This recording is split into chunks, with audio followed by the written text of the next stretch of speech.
నమస్తే. జయసింహ ఉవాచకు స్వాగతం.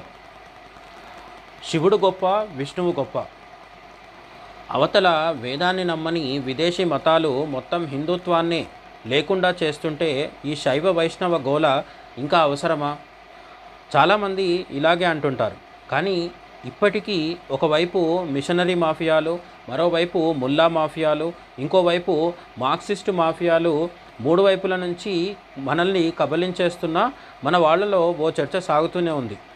రామేశ్వరంలో శివలింగాన్ని రాముడు ప్రతిష్ఠించాడా? మహాదేవుణ్ణి మహావిష్ణువు పూజించాడా? అసలు రాముడికి బ్రహ్మహత్యా దోషం ఏంటి? ఇలాంటి ప్రశ్నలు కొందరివి. మరోవైపు రాముడు మానవుడుగా వచ్చాడు కాబట్టి బ్రహ్మహత్యా పాతకాన్ని కూడా శిరసా వహించాడు, అందరికీ ఆదర్శంగా నిలిచాడు. ఆయన అవతార లక్ష్యమే ఆదర్శ మానవ జీవితం అనేవాళ్ళు కూడా కొందరున్నారు.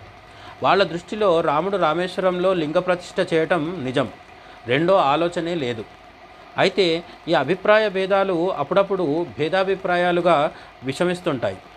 అదే పర్వర్షన్ మాఫియాలకు మంచి అదను. వాళ్ళు హిందువుల్ని మరింత విడదీయడానికి రెడీ అయిపోతుంటారు.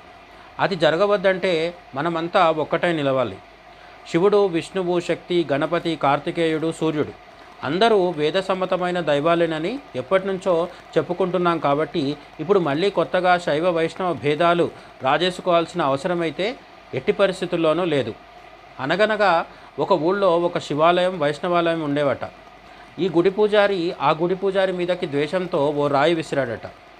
అప్పుడు రాయి దెబ్బతిన్న అర్చకుడు నవ్వాడట. ఎందుకు అంటే తన శత్రువు తాలూకు గుడిలోంచి ఒక రాయి తగ్గిపోయింది కదా, అందుకు. శైవ వైష్ణవ ద్వేషం పెచ్చరిల్లితే అలా మన బుద్ధి భ్రష్టమవుతుంది. నాకు గాయమైనా ఎదుటివాడు నష్టపోతే చాలు అనుకుంటాం. ఆ స్థితికి హిందూ జాతి వెళితే అంతకన్నా కావాల్సింది ఇంకేం ఉండదు.